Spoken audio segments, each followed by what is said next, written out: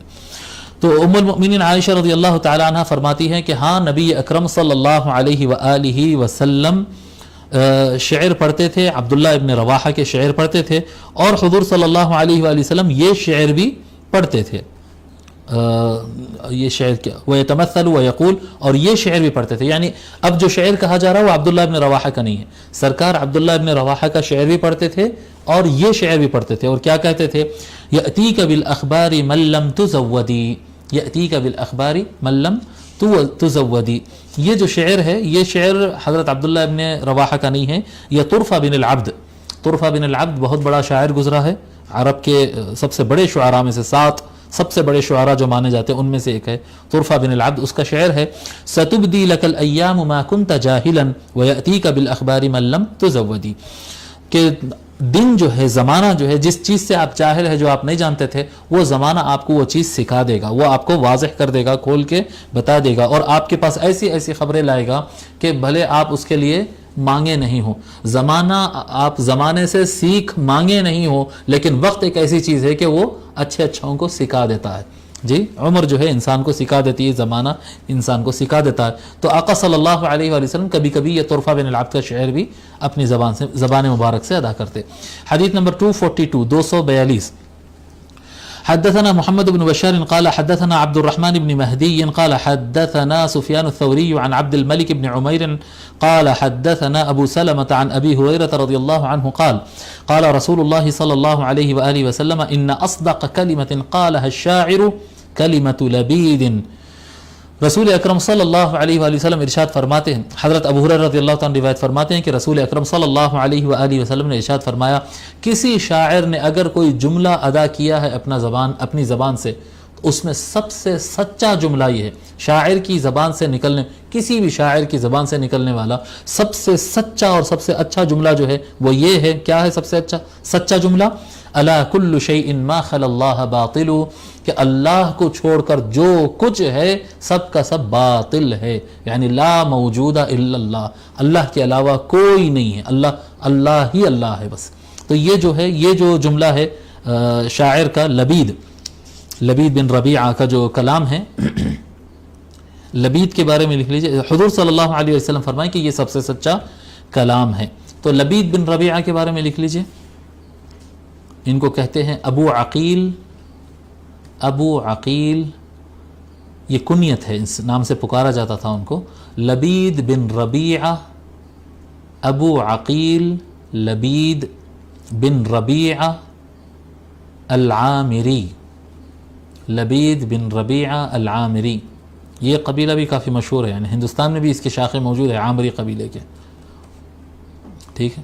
تو یہ 7 المعلقات، 7 ابھی جیسا کہ میں ذکر کیا کہ 7 سب سے بڑے شاعر جو تھے عرب کے، ان کے معلقات ہے، وہ کبھی اس پہ ذکر کریں گے.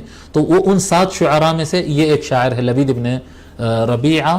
اور یہ عام الوفود میں، یعنی 9 ہجری کو سرکار صلی اللہ علیہ وآلہ وسلم جو حجۃ الوداع فرمائے تھے، 10 ہجری اور 11 کی ابتدا میں سرکار کا وصال ہو گیا. یعنی سرکار کے وصال سے 1 سال پہلے عام الوفود، یعنی بڑے بڑے قبیلوں کے وفد آتے تھے، ڈیلیگیشنز آتے تھے اور اسلام قبول کرتے تھے اور اپنا مسلمان اور اسلام کے تابع ہونے کا اعلان کر کے واپس جاتے تھے بیعت کر کے. اس کو عام الوفود، جی ایئر آف ڈیلیگیشنز کہا جاتا. 9th آف ہجری کو، 9واں سال ہجری کا، سرکار کے وصال سے 1 سال پہلے، اس سال جو ہے جو وفود آئے تھے ان میں جو ہے لبید بھی جو ہے اسلام قبول کیے تھے. اور جب اسلام قبول کر لیے تو اس کے بعد لبید بن ربیعہ کبھی شعر نہیں کہے. لبید بن ربیعہ یہ عرب کے تاریخ عرب، اس زمانے کے عرب کی بات نہیں کر رہا ہوں، تاریخ عرب کے سب سے بڑے 7 شعراء میں سے ایک ہے، اور اسلام قبول کرنے کے بعد انہوں نے شعر نہیں کہا، اور جب ان سے کہا جاتا تھا کہ لبید شعر کہو، ہم ترس گئے آپ کے شعر کے لیے، آپ کے ویسا شاعر زمانے نے پیدا نہیں کیا، شعر کہیے، تو انہوں کہتے تھے ما کنت لاقول الشعر بعد قراءة سورة البقرہ، سورہ بقرہ پڑھنے کے بعد مجھے شعر کہنے کی پھر ہمت نہیں رہی. یعنی سورہ بقرہ اللہ تعالیٰ کے کلام کا جو کمال ہے، جو الفاظ کی بندش کا جو کمال قرآن کریم ہے، قرآن کریم پڑھنے کے بعد اب مجھے اپنا کلام اتنا کمزور نظر آتا ہے کہ اب مجھے ہمت نہیں ہوتی کہ یعنی کلام اللہ کے جو کمال ہے پھر اب کیا کہیں گے، اللہ کا کلام، خالق کا اور مخلوق کے کلام کا فرق ہے وہاں پر. تو فرماتے ہیں کہ کلام اللہ پڑھنے کے بعد مجھے شعر کہنے کے میں ہرگز نہیں کہوں گا شعر. 41 ہجری کو ان کا انتقال ہوا، لبید بن ربیعہ کا انتقال 41 ہجری کو ہوا، اور مزے کی بات یہ ہے کہ 41 ہجری میں ان کا جب انتقال ہوا اس وقت ان کی عمر 140 ایئرز تھی، 140 سال عمر پائے ہیں لبید بن ربیعہ. لبید بن ربیعہ 140 سال کی عمر میں 41 ہجری 41 ہجری کو ان کا انتقال ہوا.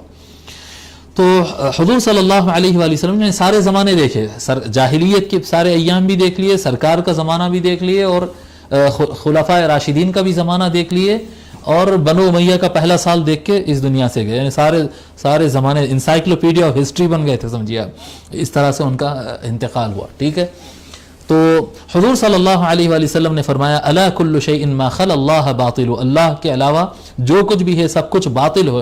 یہ جو شعر ہے لبید بن ربیعہ کا، یہ سب سے سچا شعر ہے، کسی شاعر کی زبان سے نکلنے والا سب سے سچا جملہ ہے.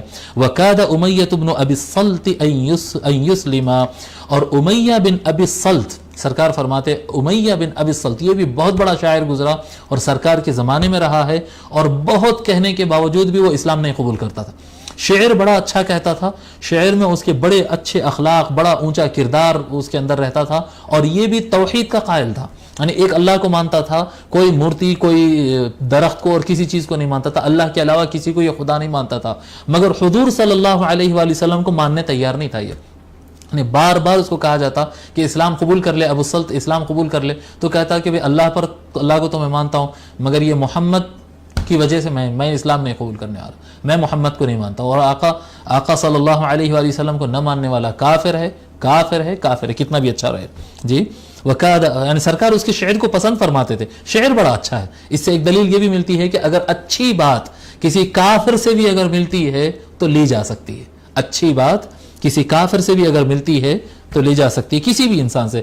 جی خود ما صفا، بزرگوں نے کہا خود ما صفا، خود ما صفا دع ما قدر. کسی کے پاس بھی کہیں پر بھی کچھ بھی، کسی کے پاس سے بھی جو چیز اچھی مل رہی ہے اس کو لے لو، جو چیز اس کی خراب ہے چھوڑ دو.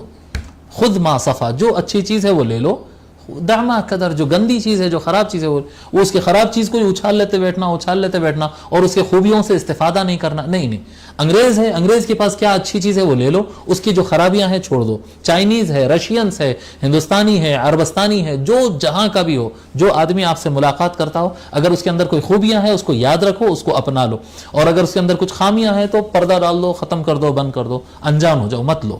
ٹھیک ہے، تو آقا صلی اللہ علیہ وآلہ وسلم بھی امیہ بن ابی الصلت، امیہ بن ابی الصلت کی شعر کی تعریف کی اور فرماتے ہیں کہ قریب تھا کہ وہ اسلام قبول کر لیتا. کاد ان یسلم، ابو الصلت قریب تھا کہ اسلام قبول کر لیتا. امیہ بن ابی الصلت قریب تھا کہ اسلام قبول کر لیتا. حدیث نمبر 243. حدثنا محمد بن المثنى قال حدثنا محمد بن جعفر قال حدثنا شعبة عن الأسود بن قيس عن جندب بن سفيان البجلي رضي الله عنه قال أصاب حجر أصبع رسول الله صلى الله عليه وآله وسلم فدميت فقال هل أنت إلا أصبع دميت وفي سبيل الله ما لقيت. حضرت جندب بن سفیان البجلی، ان کے بارے میں لکھیے، جن کا نام جندب بن سفیان ہے، وہ سفیان اصل میں ان کے والد کا نام نہیں، دادا کا نام ہے. تو آپ نام اس طرح سے لکھیں، جندب بن عبداللہ بن سفیان. والد کا نام عبداللہ ہے لیکن انہوں اپنے دادا کے بچے کے نام سے مشہور ہو گئے، دادا کے بیٹے بول کر مشہور ہو گئے. جندب بن عبداللہ، یہ طریقہ ہوتا تھا یہ عرب میں. جندب بن عبداللہ بن سفیان البجلی، جندب بن عبداللہ بن سفیان البجلی، یہ صحابی ہے، پہلے مدینہ شریف سے جب شفٹ ہوئے تو یہ کوفہ میں رہے، ریسیڈنس رہے وہاں کے، پھر اس کے بعد بصرہ بھی شفٹ ہوئے اور 60 ہجری میں آپ کا انتقال ہوا۔ 60 ہجری میں حضرت جندب بن عبداللہ بن سفیان البجلی رضی اللہ تعالیٰ عنہ کا انتقال ہوا۔ وہ کہتے ہیں، حضرت جندب بن عبداللہ بن سفیان رضی اللہ تعالیٰ عنہ کہتے ہیں اصاب حجر اصبع رسول اللہ صلی اللہ علیہ وآلہ وسلم، رسول اکرم صلی اللہ علیہ وآلہ وسلم کی انگلی مبارک کو ایک پتھر سے چوٹ لگ گئی، پتھر سے نبی اکرم صلی اللہ علیہ وآلہ وسلم کے کو چوٹ لگ گئی، غالباً یہ کسی غزوہ اور جنگ کی تیاری کے وقت کی بات ہے یہ، تو انگلی کو جب ان کے زخم آ گیا فدمیت، حضور صلی اللہ علیہ وسلم کی انگلی مبارک سے خون جانے لگا، تو نبی اکرم صلی اللہ علیہ وآلہ وسلم فرمائے هل انت الا اصبع دمیتی، اے انگلی، یہ شعر ہے، یہ هل انت الا اصبع دمیتی وفی سبیل اللہ ما لقیتی، اے انگلی، تو صرف ایک انگلی ہے جو خون آلودہ ہو گئی، جس خون میں لطفت ہو گئی، اے انگلی تو ایک انگلی ہے جو خون آلودہ ہو گئی، اور جو کچھ تیرے ساتھ یہ ہوا ہے یہ صرف اللہ کی راہ میں ہوا ہے، وفی سبیل اللہ ما لقیتی، یعنی انسان جب اللہ کی راہ میں کام کرتا ہے، یہاں پر آقا صلی اللہ علیہ وآلہ وسلم ایک سیکھ دے رہے ہیں، ایک تعلیم دے رہے ہیں، تربیت کر رہے ہیں کہ اللہ کی راہ میں اگر کام کرتے ہوئے لگے کہ کوئی چیز نقصان اگر ہو تو آپ تصور کر لینا کہ بھئی یہ اللہ کے راہ میں کام کرتے ہوئے ہوا ہے تو یہ نقصان نہیں ہوگا، یہ نقصان نہیں ہوگا، اللہ کی راہ میں ہوگا، تو جو بھی زخم ہوگا اللہ تعالیٰ اس کے بدلے میں 10 اور اس سے زیادہ حسنات جو ہے اس کو 10 گنا کر اللہ تبارک و تعالیٰ لوٹاتا ہے۔ تو اس طرح سے اب یہ شعر ہے یہ، اور یہ یہاں پر شاعر کا نام نہیں ہے، یہ شاعر کا نام نہیں ہے، لیکن یہ حضور صلی اللہ علیہ وآلہ وسلم کا شعر نہیں ہے، سرکار خود سے شعر نہیں کہتے، تو کہا گیا کہ یہ عبداللہ ابن رواحہ، جو ہم پہلی حدیث پڑھے تھے، عبداللہ ابن رواحہ رضی اللہ تعالیٰ عنہ کے اشعار میں سے ایک شعر ہے۔ حديث نمبر 244 حدثنا ابن أبي عمر قال حدثنا سفيان بن عيينة عن الأسود بن قيس عن جندب بن عبد الله البجلي رضي الله عنه نحوه، حضرت جندب رضی اللہ تعالیٰ عنہ سے اسی طرح کی دوسری سند سے یہی حدیث دوسری سند سے بھی مروی ہے۔ حدیث نمبر 245 حدثنا محمد بن بشار قال حدثنا يحيى بن سعيد قال حدثنا سفيان الثوري قال أنبأنا أبو إسحاق السبيعي عن البراء بن عازب رضي الله عنه قال له رجل أفررتم عن رسول الله صلى الله عليه وآله وسلم يا أبا عمارة، حضرت براء بن عازب رضی اللہ تعالیٰ عنہ کہتے ہیں کہ ایک شخص نے ان سے کہا یا ابو عمارہ ان کو کہتے تھے، براء بن عازب کو ابو عمارہ کہتے تھے، ابو عمارہ آپ لوگ رسول اللہ صلی اللہ علیہ وآلہ وسلم کو چھوڑ کر بھاگ گئے تھے؟ یہ جنگ حنین کی بات ہے، جب جنگ حنین میں ہر طرف سے تیر، حوازن والے جو ہے تیر چلانے لگے تو میجورٹی جو ہے سرکار کو چھوڑ کر چلے گئی تھی، میجورٹی، چند لوگ رہ گئے تھے آقا صلی اللہ علیہ وآلہ وسلم کے ساتھ اور حضور صلی اللہ علیہ وسلم کھڑے تھے، سب لوگ میدان چھوڑ کر بھاگ گئے۔ اس کے بعد حضور صلی اللہ علیہ وسلم اپنے چچا حضرت عباس سے فرمائے تھے کہ چچا عباس آواز لگاؤ اور بیعت الرضوان والوں کو، یعنی بیعت الرضوان وہ مہاجرین اور انصار جو تھے نا ان کو آواز لگاؤ، انصار کو بلاؤ اور مہاجرین کو بلاؤ۔ جنگ حنین فتح مکہ کے بعد ہوگی، تو فتح مکہ کے بعد تو مسلمانوں کا لشکر بہت ہی بڑا ہو گیا تھا نا، 12,000 یا 13,000 کچھ تعداد تھی مسلمانوں کی لشکر کی، اور مسلمان آپس میں بول رہے تھے اتنی تعداد ہو گئی ہماری کہ ہم کو تو کوئی ہرا نہیں سکتا، کم تعداد کی وجہ سے تو ہم نہیں ہار سکتے آج جی۔ اذ اعجب ويوم حنين اذ اعجبتكم كثرتكم فلم تغن عنكم شيئا وضاقت عليكم الارض بما رحبت، اللہ تعالیٰ فرماتا حنین کے دن تم کو اپنے نمبرز پہ فخر ہونے لگا، اتنا نمبر ہے ہمارا، اتنی تعداد ہے، اتنے نمبر میں ہم آ جائے ہیں کہ ہم کو کوئی ہرا نہیں سکتا، فضاقت علیکم الارض، اچانک زمین تنگ ہو گئی، ایسے تیر کی بارش ہونے لگی پہاڑوں کے پیچھے سے، جو ہے دشمن نظر نہیں آ رہا اور تیر برسنا شروع ہوئی، سارا لشکر تتر بتر ہو گیا، اور میجورٹی یہ جو 10,000 12,000 یہ جو تھے نا یہ سارے ہزاروں کے ہزار چھوڑ کر حضور صلی اللہ علیہ وآلہ وسلم کو آگے پیچھے اوپر نیچے ہو گئے تھے۔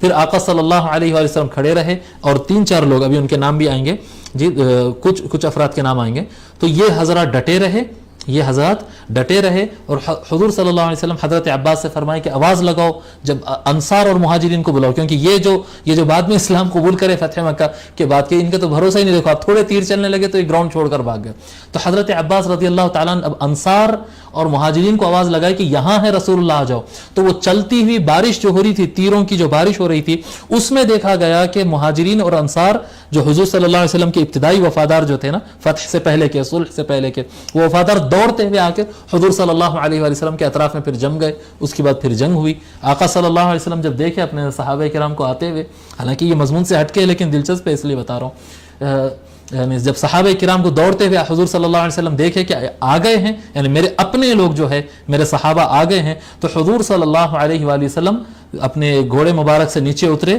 اور مٹی لیے, اور مٹی لے کر جو ہے دشمنوں کی طرف پھینکے اس طرح سے جی. اور اللہ تبارک و تعالیٰ قرآن کریم میں بیان فرمایا وَمَا رَمَيْتَ إِذْ رَمَيْتَ وَلَكِنَّ اللَّهَ رَمَا, کہ اے محبوب جب آپ پھینکے تو اس وقت آپ نہیں پھینکے, اللہ نے پھینکا. جب حضور صلی اللہ علیہ وآلہ وسلم اپنے ہاتھ مبارک سے مٹی اس طرح سے پھینکے تو بعد میں حنین کے جو لشکر کے ذمہ دار افراد جو بچ گئے تھے وہ لوگ بیان کرتے تھے کہ ہم میں سے کوئی ایک آدمی بھی ایسا نہیں بچا تھا جس کی آنکھ میں کنکرے نہیں گئے ہوں یا مٹی نہیں گئے ہوں. جب حضور پھینکے تو اچانک جو ہے سب کے یہ معجزہ تھا, یہ آپ نے نہیں پھینکا, اللہ نے پھینکا جو ہے نا, یہ معجزہ دست مصطفیٰ تھا اور اللہ تبارک و تعالیٰ اپنی قدرت دکھا رہا تھا. یہ سرکار کا معجزہ تھا کہ ہر جی سامنے والا لشکر کتنا تھا, جہاں تک مجھے یاد آ رہا غالباً 30,000 کا یہ لوگ کا لشکر تھا, اور وہ جتنے بھی لوگ تھے سب کی آنکھوں میں گئے, جس کی وجہ سے ان کا وار کرنا جو ہے اسٹاپ ہوا اور مسلمانوں کو موقع ملا ان کے قریب پہنچ جانے کا. جب قریب پہنچے تو پھر ایک گھماسان لڑائی ہوئی جی, گھماسان لڑائی ہوئی, اور آقا صلی اللہ علیہ وسلم فرمایا اب جو ہے وہ کیا کہتے ہیں جنگ صحیح سے شروع ہوئی. اب پھر اس کے بعد مسلمان جیتے وغیرہ. تو یہ ایک واقعہ ہوا تھا. تو اس وقت سے متعلق سوال کرتے ہیں راوی, سوال کرتے ہیں کہ براء بن عازب سے, ابو عمارہ آپ لوگ حضور صلی اللہ علیہ وآلہ وسلم کو چھوڑ کر چلے گئے تھے جی, صحابہ چھوڑ کر چلے گئے. اس لیے علماء کرام میں یعنی ایک بڑی ایک معتد بھی تعداد ہے, ایک اچھی خاصی تعداد ہے جو کہتے ہیں کہ جو صلح حدیبیہ کے بعد اسلام کو قبول کیے, فتح مکہ نہیں, صلح حدیبیہ کے بعد جو لوگ اسلام قبول کرے ہیں ان کو بہت سارے علماء نے, میجورٹی نہیں ہے یہ مائنورٹی ہے, اقلیت ہے, لیکن صلح حدیبیہ کے بعد والوں کو وہ صحابی نہیں مانتے تھے, مسلمان کہتے تھے, یہ بھی مسلمان ہے. صحابی وہی ہے جو صلح حدیبیہ سے پہلے, وہ جو سرکار نے جو بیعت کی تھی نا درخت کے نیچے, بیعت الرضوان تحت الشجرہ جو ہوئی تھی وہ درخت کے نیچے, اس بیعت سے پہلے والوں کو صحابی کہا جاتا, اور وہ جانثار ہوتے. اب یہ دیکھ لیے جانثاری کیسی ہوتی, صحابہ جو ہوتے ہیں وہ سرکار کے جانثار ہے, حضور کے لیے وہ کچھ بھی کر گزر سکتے ہیں. اور وہ جنگ حنین میں پتا چل گیا کہ کون کر سکتے ہیں اور کون نہیں کر سکتے ہیں. جو فخر کر رہے تھے تیر چلتے ہی سرکار کو چھوڑ کر چلے گئے, اور حضور جس وقت وہ لوگ چھوڑ کر بھاگ رہے تھے اس وقت تیروں کے سامنے ڈٹے ہوئے آقا صلی اللہ علیہ وآلہ وسلم فرما رہے تھے انا النبی لا کذب. یہ اشعار اسی کے اندر آ رہے ہیں تو اسی میں پڑھ لیتے ہیں ہم. تو براء بن العازب سے کہے کہ رسول اللہ کو تم چھوڑ کر بھاگ گئے, تم لوگ چھوڑ کر بھاگ گئے. فقال, تو حضرت براء بن عازب رضی اللہ تعالیٰ عنہ فرماتے لا واللہ ما واللہ رسول اللہ, نہیں اللہ کی قسم نہیں, ایسا نہیں ہوا, اللہ کے رسول صلی اللہ علیہ وآلہ وسلم بھی نہیں پلٹے. ولیکن واللہ سرعان الناس, ہاں لوگوں میں جو جلد باز تھے, کم صبر والے تھے, کمزور لوگ تھے, وہ لوگ چھوڑ کے بھاگ گئے میدان. جو کہ میجورٹی تھی, وہ کمزور لوگ جو تھے وہ میدان چھوڑ کر بھاگے تھے, سب نہیں. حضور صلی اللہ علیہ وآلہ وسلم بھی میدان نہیں چھوڑے تھے, اور جو مضبوط لوگ تھے وہ بھی, جیسا کہ ہم نے بتایا وہ کون ہے, وہ مہاجرین اور انصار ہے, وہ مضبوطی سے ڈٹے رہے.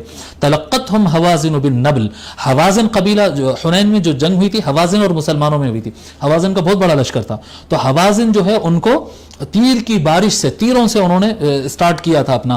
ورسول اللہ صلی اللہ علیہ وآلہ وسلم علی بغلتہ, رسول اکرم صلی اللہ علیہ وآلہ وسلم اپنے بغلہ, خچر جو کہتے ہیں نا, خچر جو گھوڑے سے تھوڑا کم جانور ہوتا, خچر جو کہتے ہیں, خچر پر آقا صلی اللہ علیہ وآلہ وسلم سوار ہے. ابو سفیان ابن الحارث ابن عبد المطلب آخذ بلجامها, اور حضور صلی اللہ علیہ وآلہ وسلم کے کزن بھائی جی ابو سفیان, چچیرے بھائی آپ کے, بڑے چاچا کے بیٹے جو ہے, وہ حضور صلی اللہ علیہ وسلم کے سواری کا لگام پکڑے ہوئے تھے, انہوں سامنے پکڑے ہوئے تھے. اور ورسول اللہ صلی اللہ علیہ وآلہ وسلم یقول, اس وقت رسول اکرم صلی اللہ علیہ وآلہ وسلم یہ فرما رہے تھے, سرکار فرما رہے تھے, جب تیر کی بارش ہو رہی تھی اور لوگ کے قدم اکھڑ گئے اور لوگ بھاگ رہے تھے, حضور صلی اللہ علیہ وآلہ وسلم فرما رہے تھے انا النبی لا کذب, میں ہی اللہ کا نبی ہوں, کوئی جھوٹ بات نہیں ہے. انا ابن عبد المطلب, میں عبد المطلب کا بیٹا ہوں. یعنی آقا صلی اللہ علیہ وآلہ وسلم اپنے دادا حضرت عبد المطلب رضی اللہ تعالی عنہ پر فخر کرتے ہوئے کہتے ہیں انا ابن عبد المطلب, میں عبد المطلب کا بیٹا ہوں. تو یہ فخر کا انداز تھا، انا النبی لا کذب. تو یہ یعنی وہ کفار کے لیے بھی تھا، اور یہ جو کمزور مسلمان تھے جو میدان چھوڑ رہے تھے ان کے لیے بھی یہ جملہ تھا کہ میں نبی ہوں. یعنی جہاں پر موت سامنے نظر آ جائے اور نبی آپ کے ساتھ ہو تو اب آپ حالات پہ بھروسہ کریں گے یا جو قیادت کر رہے ہیں وہ نبی پر بھروسہ کریں گے. انا النبی لا کذب، میں نبی ہوں، کوئی جھوٹ نہیں کہہ رہا ہوں. جی میں جھوٹ نہیں کہہ رہا ہوں، یہ کوئی جھوٹ نہیں ہے، یہ حق ہے کہ میں نبی ہوں. تو یہ نبی اکرم صلی اللہ علیہ وآلہ وسلم کے ساتھ حضرت ابو بکر رضی اللہ تعالیٰ عنہ جمع رہے، مولا علی علیہ السلام جمع رہے، حضرت عباس جمع رہے، اور یہ حضرات ساتھ میں تھے، یہ حضرات ساتھ میں تھے. اور یہ ابو سفیان بن الحارث جن کا نام آ رہا ہے یہ ساتھ میں. باقی مہاجرین اور انصار دور تھے، جن کو لشکر بھاگ جانے کے بعد ان کو آواز دیے تو وہ لوگ پھر مہاجرین اور انصار پھر سرکار ان کو پتہ نہیں ہو رہا تھا، اندازہ نہیں ہو رہا تھا سرکار کس طرف ہے. تو جیسا آواز دیے حضرت عباس رضی اللہ تعالیٰ عنہ تو وہ لوگ دوڑ کر پھر سرکار کے قریب آئے. اس کے بعد پھر وہ جو میں آپ کو آگے سنایا وہ کنکر پھینکے اور جنگ شروع ہوئی. ان کے بارے میں لکھ لیجئے اور ہم آج کا درس روکتے ہیں. ابو سفیان بن حارث، ان کا نام لکھ لیجئے، ابو سفیان بن الحارث، یا حارث لکھیں یا الحارث لکھیں، بن عبد المطلب. عبد المطلب سرکار کے دادا، سرکار کے دادا کے بیٹے حارث، یہ حضور کے والد کے بھائی ہے، یہ سرکار کے تایا ہوتے یہ حارث. یہ حارث کے بیٹے ابو سفیان، ابو سفیان بن الحارث بن عبد المطلب الہاشمی، ابو سفیان بن حارث بن عبد المطلب الہاشمی. نبی اکرم صلی اللہ علیہ وآلہ وسلم کے تایا کے چاچا بولتے ہیں، تایا بولتے ہیں، ان کے بیٹے تھے. یہ سرکار کے والد سے بڑے تھے. یہ فتح مکہ سے کچھ وقت پہلے اسلام قبول کرے، فتح مکہ سے کچھ وقت پہلے اسلام قبول کیے، اور ان کو مولا علی علیہ السلام بچائے تھے. یعنی مشرکین جتنے بھی تھے مکہ کے اندر سب ڈر رہے تھے نا کہ اب سرکار اگر آ جائیں گے تو قتل کریں گے. تو مولا علی علیہ السلام اس طرح سے بچائے تھے کہ ان کو سمجھا دیے تھے. جب یہ اسلام قبول کرنا چاہے تو مولا علی نے فرمایا تھا ابو سفیان وہ ابو سفیان نہیں ہے، یہ ابو سفیان ہے جی، سرکار کے چچیرے بھائی ابو سفیان. تو کہے ابو سفیان ایک کام کرو، آپ مولا علی بھی بھائی ہونا نا، ان کے چھوٹے بھائی ہونا. تو بولے کہ ایک کام کرو، آپ سرکار کے سامنے جاؤ اور جا کر ڈائریکٹ حضور سے پہلے یہ سوال کرو کہ یا رسول اللہ، یوسف علیہ السلام اپنے بھائیوں سے کیا فرمائے تھے جب ان کے بھائی سب ظلم کرنے کے بعد جب آخری میں آ کے سامنے ٹھہرے تھے جی، جب ان کے حکومت کے اندر، تو یوسف علیہ السلام کیا فرمائے تھے؟ تو بولے اچھی بات ہے. تو ابو سفیان گئے، ابو سفیان بن حارث رضی اللہ تعالیٰ عنہ جو ہے وہ سرکار کے سامنے اچانک پہنچے فتح مکہ سے پہلے، اور پہنچ کے بولنے لگے کہ اے محمد، یوسف نے اپنے بھائیوں سے کیا کہا تھا؟